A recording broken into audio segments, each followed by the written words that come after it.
नमस्कार मित्रों। आज गांधी जी के 3 सत्याग्रह पर चर्चा करेंगे। चंपारण सत्याग्रह, अहमदाबाद आंदोलन, खेड़ा आंदोलन। गांधी जी के यह 3 प्रमुख आंदोलन और सत्याग्रह हैं। सबसे पहले चंपारण सत्याग्रह सबसे पहले गांधी जी द्वारा किया गया था। आइए चंपारण सत्याग्रह पर चर्चा करते हैं। नोट्स में राइटिंग खराब है, लेकिन अच्छे नोट्स हैं। अगर ध्यान से सुनेंगे तो बहुत ही लाभ होगा, और राइटिंग के चक्कर में पड़ेंगे तो फिर गड़बड़ हो जाएगा। चलिए, गांधी जी राजकुमार शुक्ल के अनुरोध पर चंपारण आंदोलन का समर्थन करने पहुंचे। तो गांधी जी को चंपारण में किसने बुलाया? राजकुमार शुक्ल। ये नाम याद रख लीजिएगा। जैसे ही गांधी जी चंपारण पहुंचे, चंपारण के कमिश्नर ने उन्हें वापस जाने का आदेश दिया। गांधी जी ने वापस लौटने से मना कर दिया। ये बहुत बड़ी बात है। और गांधी जी ने कहा वह कोई भी सजा पाने के लिए तैयार हैं, लेकिन वह लौटेंगे नहीं। गांधी जी का यह कदम चंपारण की जनता के लिए आश्चर्यजनक था।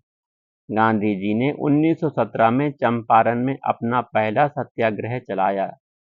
चंपारण जिले में 1908 से 3 कठिया 1908 से कौन सी प्रथा? 3 कठिया व्यवस्था लागू थी, जिसके अनुसार किसानों को अपनी भूमि, किसकी भूमि? के अपनी भूमि के 3/20 भाग पर नील की खेती करना अनिवार्य था।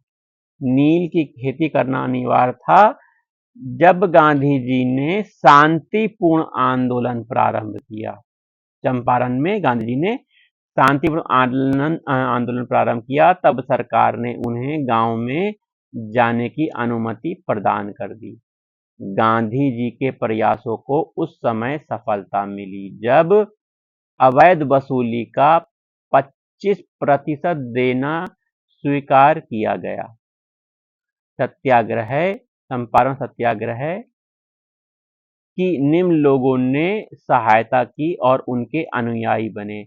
तो सत्याग्रह का समर्थन करना किसने किया? डॉक्टर राजेंद्र प्रसाद ने समर्थन किया, जेबी कृपलानी ने किया, ब्रज किशोर ने किया, नरहरि पारिक ने किया, महादेव देसाई जो गांधी जी के सचिव, इन्होंने किया। राजकुमार शुक्ल ने तो गांधी जी को बुलाया था। अनुग्रह नारायण सिन्हा ने किया। तो सत्याग्रह हो गया, चंपारण सत्याग्रह। अब अहमदाबाद आंदोलन, जो कि 1918 में होता है। 1917 में चंपारण सत्याग्रह था। अहमदाबाद आंदोलन पर चर्चा करते हैं। प्लेग बोनस को लेकर अहमदाबाद के मिल मजदूरों और मिल मालिक के बीच में विवाद हो गया। ठीक है, मिल मालिक लोग प्लेग के समाप्त होते ही बोनस को समाप्त करना चाहते थे, लेकिन जो मिल मजदूर थे बोनस को जारी रखना चाहते थे। अहमदाबाद के कलेक्टर मतलब जिलाधीश के अनुरोध पर चंपारण में राजकुमार शुक्ल ने बुलाया था, अहमदाबाद में कलेक्टर साहब ने गांधी जी को बुलाया था।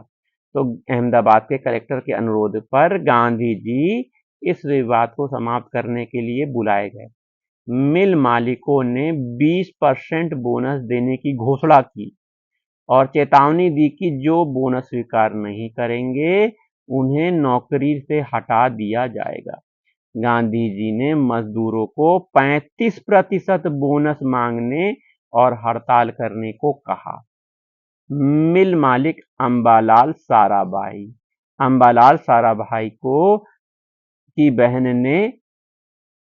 अनुसुईया बेन ने अहमदाबाद आंदोलन के दौरान गांधी जी की सहायता की। 15 मार्च 1918 को गांधी जी ने पहली बार भूख हड़ताल की। तो आपसे प्रश्न पूछा जा सकता है कि गांधी जी ने सबसे पहले भूख हड़ताल कब की? तो गांधी जी ने सबसे पहले भूख हड़ताल 15 मार्च 1918 को अहमदाबाद मिल आंदोलन में की थी।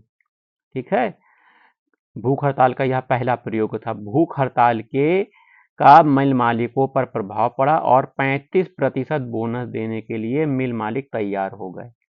अब तीसरा आंदोलन हम देख लेते हैं, खेड़ा सत्याग्रह। गुजरात का खेड़ा सत्याग्रह। तो ये क्या है?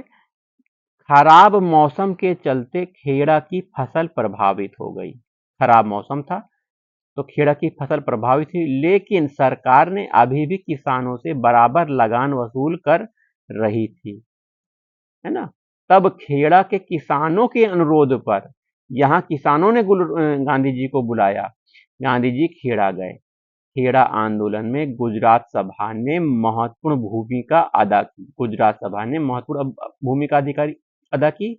उस समय गांधी जी स्वयं गुजरात सभा गुजरात सभा के अध्यक्ष थे।